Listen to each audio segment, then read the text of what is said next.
Yeah.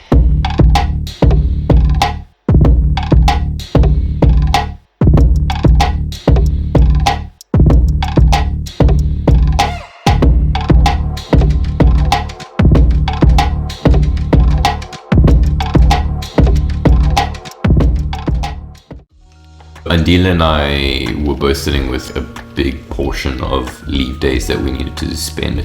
So we decided to go on a holiday together. We had never done a backpacking trip before, so we wanted to go to Thailand and do that there. With no real planning, we kind of just wanted to wing it and figure it out as we go along. So we booked some tickets and yeah, we went. We start our day in South Korea at about 6 o'clock in the morning at -3 degrees Celsius. We make our way to Incheon International Airport and get on the plane to go to Bangkok, Thailand. We eventually arrive at the airport and we get a taxi from there towards our accommodation. But we get to our hostel and we're trying to do all the booking stuff and getting all the information. We're like, okay, cool, here's our passports. But they eventually come back to us and say, look, you booked for different days. You have booked for these 2 days. Our accommodation is for pretty much the day that we leave and the day after we leave. So at that stage, we did not have a place to stay. So we're currently homeless. We have no home. But we do have a beer. We go towards the nearby 7-Eleven, we get a SIM card, we have internet access, so now we can try and make plans to get a place to stay. We find a very nearby hostel. We don't really put much energy in towards looking at it. We kind of just make our way all the way over there. We eventually get there. It's not a good hostel. It is very uncomfortable. There's about 8 beds in a room, 4 different bunk beds. You can put your stuff on your bed and that's pretty much it. Not a great hotel. The bathroom situation was even worse. The water was not warm at all, and if you wanted to do your business inside a toilet, which everyone wants to do after traveling for so long, the door would pretty much close on your knees. Not comfortable at all.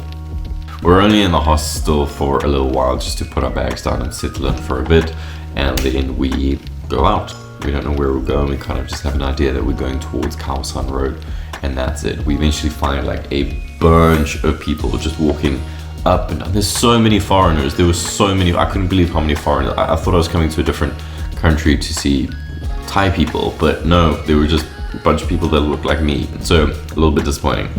But we see all these people, we're very hungry, so we sit down at a small little outside restaurant and we have a meal together. Yeah, it was really nice. This is Andile in Bangkok. Andile in Bangkok. It's been a lovely day. We're going to explore some cuisines, some flavors. We have our meal and we then walk up and down the road and explore. We go to a few places, a few bars here and there, and we have a couple of drinks. We're just relaxing. It's really nice. We finally come to a foreign country. We're with each other, enjoying this together. So we're just relaxing, having drinks. At some point we sort of get mango sticky rice, which by the way is phenomenal. It's incredibly good. Once we're done, we're tired and we go to bed. We wake up the following morning. We did not have a good night's rest at this hostel. The things again, day 2, tired a little bit. That place was so uncomfortable. Oh bro. Oh my god, so uncomfortable.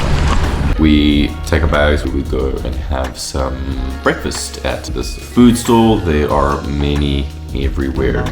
We sit in front of this sweet old lady who is enjoying her breakfast, but there wasn't any place to sit, and this lady said, sit over here. So we have a meal over there, which was like a pork and basil kind of meal. Oh my god, it was so good, so good. The previous night we had rebooked for the hostel that we wanted to go to but couldn't go to because we were idiots and booked for the wrong days. So we go back over there, we check in, put our bags down, go outside, have drinks. We are waiting for Chris. I had said to him that we are coming to Bangkok and we should spend some time together. So we waited over there for him to join us. We had a drink and then we wanted to make our way to the Grand Palace, which I was looking quite forward to. We make our way to the palace. We eventually get over there. We get outside the taxi and we're greeted by a Thai gentleman who says, sorry, the Grand Palace is currently closed to foreigners. Fair enough, not from this country, it's close to us right now. Cool, but when can we come back? Brings out a map, says, okay, this place right now, come back at 3 o'clock. It's supposed to close at 3:30, but apparently it was being delayed to 5 o'clock. Wonderful. So come back at 3 o'clock, but this place right here open, this place open, this place open. And he also says, because it's a holiday of some sort, that the tuk-tuk's gasoline is free. So we would only be paying 20 baht just to get in the thing. So we're like, oh, okay, cool, this is wonderful. This was all a scam. This is a very good scam. We didn't know this at the time, only after we had gone through our own thing. So yeah, we go along the way, maybe 15 minutes, it costs us 20 baht, and they drop us off at this place, and now they want us to go on some sort of ferry tour. But this seems a bit fishy, so Chris is like, no. So we walk around a little bit there, and then another guy sees us and he says the same thing. It's a holiday, fuel is free, this and that. So if you get on this tuk-tuk, we can do a tour and then we'll come back and then we can do the Grand Palace stuff. Lovely, let's go do that. Again, part of the scam. We are met with a lady driver, her name was M, she was lovely. Yeah. Bye-bye. Okay. Here we go again. What's your name? M. M? And you? Chris. Chris. Yeah. Nice to meet you, my friend. Nice to meet you. But obviously scamming us, so a little bit heartbroken about that. Yeah, we cruise around, we go to a couple of places, we go to the Big Buddha.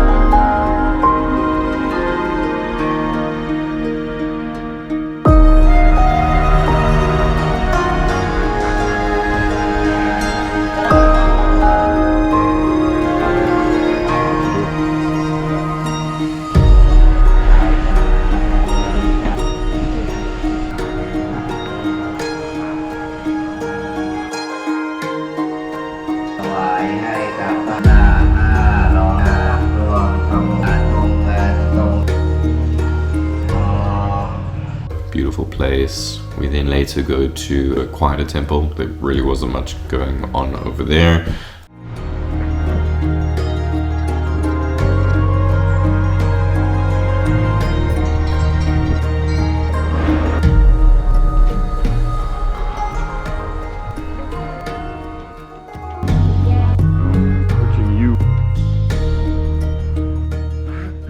So we didn't quite realize this at the time that it was a scam, because we had to do research on this later on, because we found it quite strange that the Grand Palace is closed. We really wanted to spend some time there, and Christian later got a phone call from his dad and he had to explain that we didn't go there because it was closed to foreigners, but his dad said he had a similar story where he wanted to go to the Grand Palace and he was also told it was closed, but then they take you on a bit of a tour and then take you to a jewelry store, because they say it's a cheap tour, but then they're trying to get you to spend money somewhere else. And this is very similar to our story, because we go on a very cheap tour, very cheap.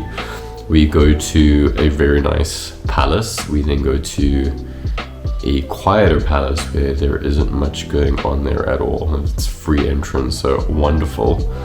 But afterwards, M says to us, look, if we just go to this other store here, have a look quickly, then she can get a fuel coupon. You don't actually have to spend anything, just go in there, pretend to buy something.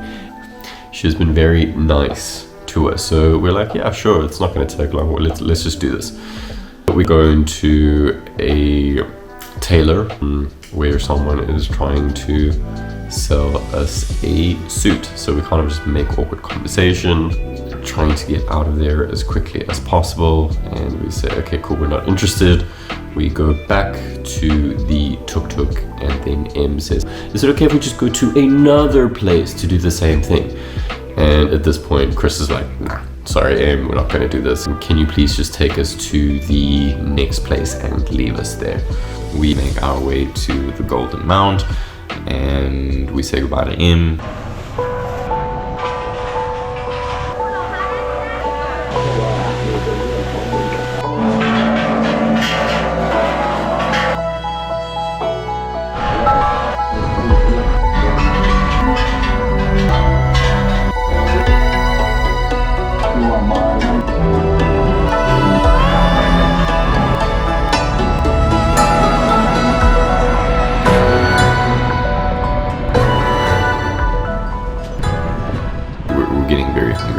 Gets very quiet when he's hungry. My name is Andile and I am so hungry. I cannot think about anything other than food. I just want food. Give me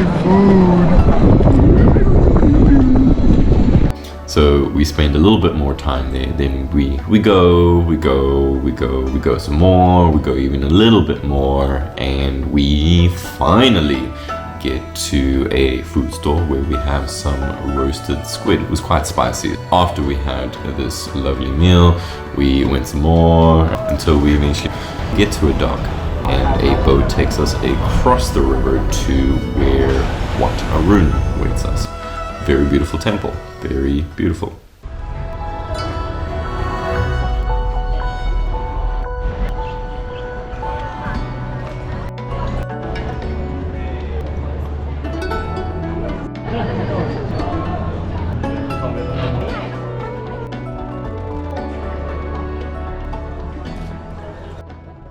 We make our way to what is essentially a boat bus, where you hop on the boat, you make your way down the river until you get to your stop, and for us it was Asiatique.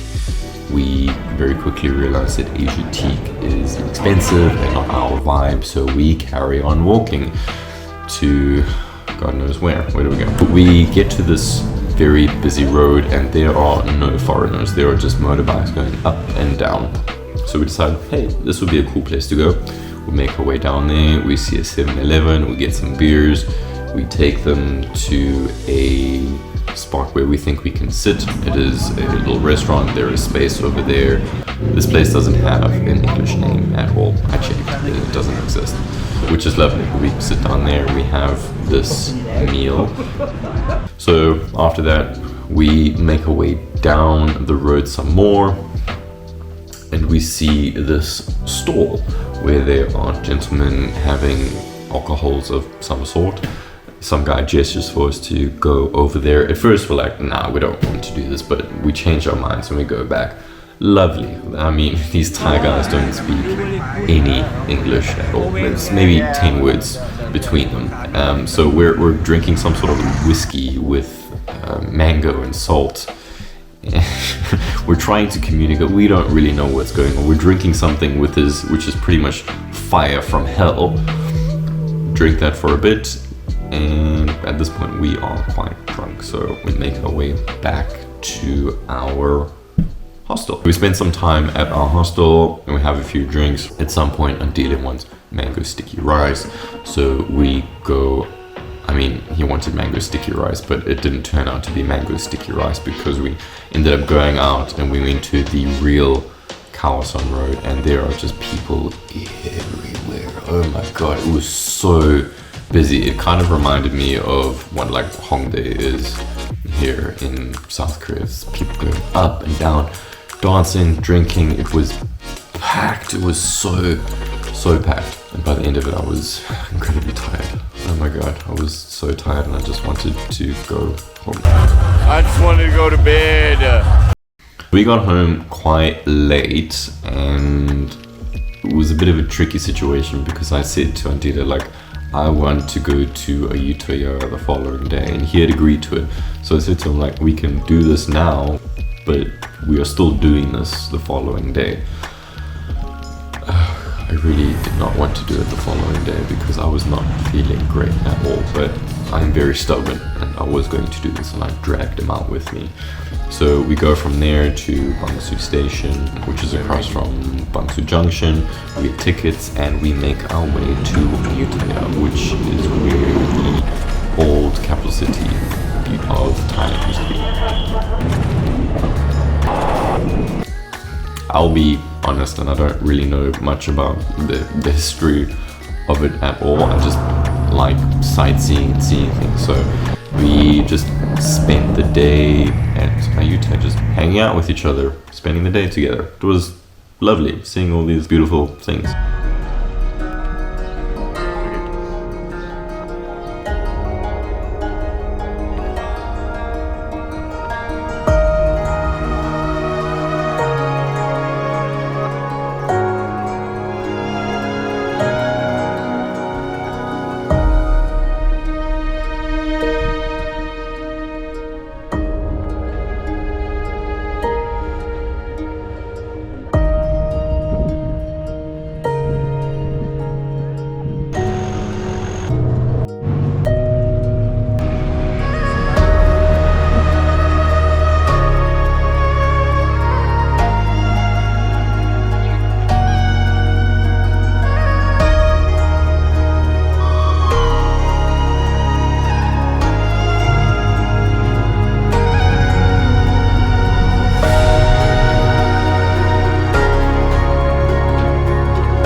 After we did all the things, we hung out and waited for our train for a bit and took it back to Bangkok, after which we just went to bed. This is again where another annoying thing comes in, me being an idiot, because the following day we end up having to go back to Bang Sue Station because we planned to go to Chiang Mai.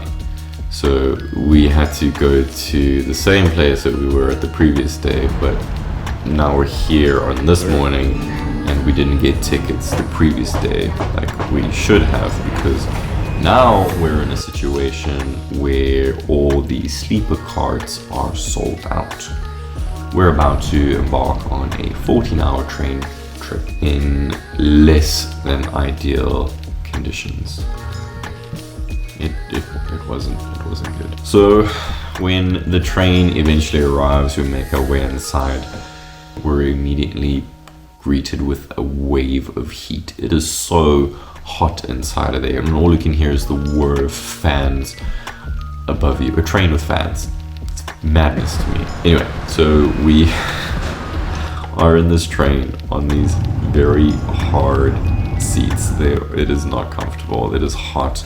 You have to open the window for ventilation. But anyway, we started making our way down to Chiang Mai. The first 4 hours was the only daylight that we had, and that was alright. I mean, you can sit for 4 hours, it's okay. There are people going up and down, selling a bunch of things. People have like buckets of like juice and food and this and that. We get some chai tea and some other things as well.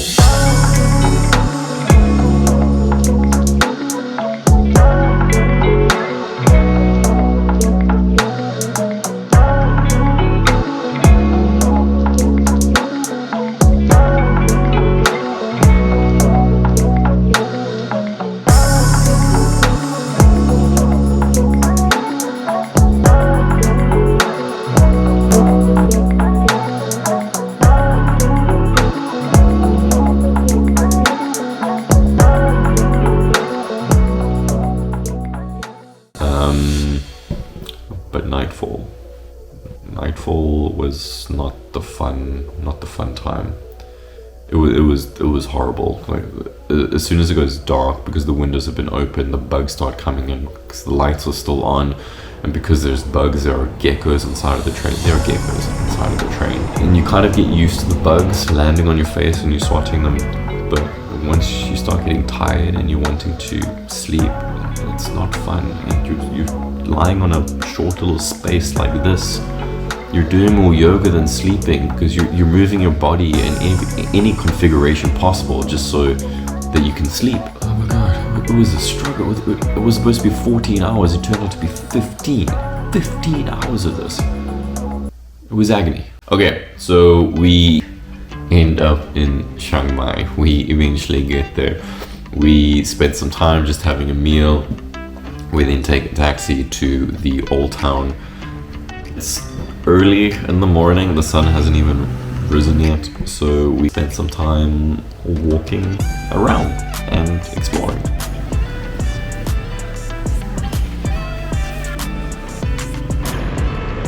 The sun eventually does come up and we do some research. We find a very close by place, whatever. We don't do the booking, we kind of just do walking. So we get a hotel and make our way out again and do some more exploring.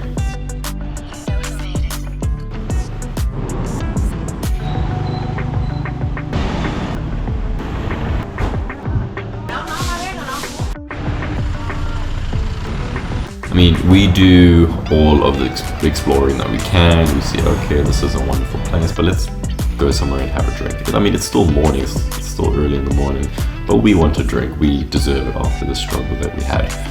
So we go to a quiet little restaurant, we have some drinks, and after that we kind of just look for things to do. I love hiking, Andile does not, but after a few drinks, he's very agreeable. So I convince him to go on a hike with me.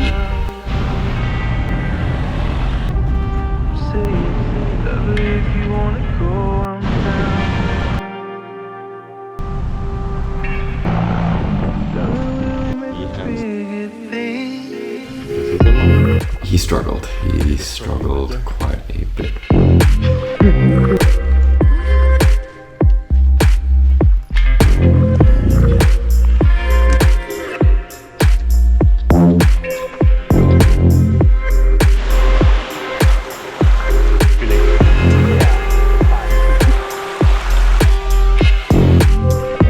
I think it was quite rewarding because you do the first part, you eventually reach a beautiful temple.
Another beautiful temple. So we spent the day doing that and just doing some sightseeing.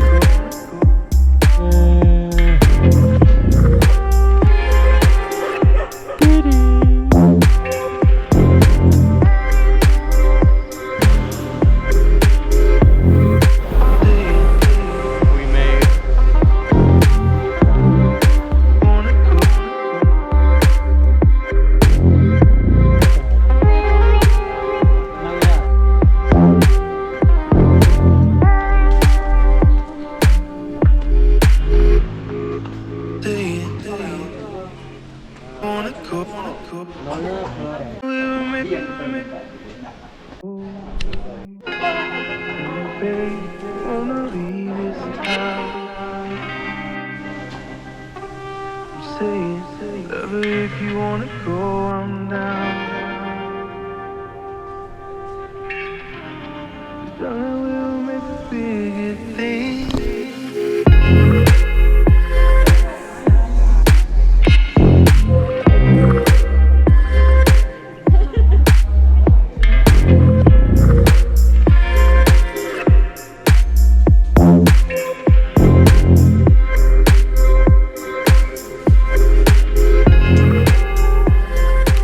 So remember, this whole hike thing that we'd done is still in the same day where we spent 15 hours on a train and had a very poor sleep. And then we go on a hike and do that.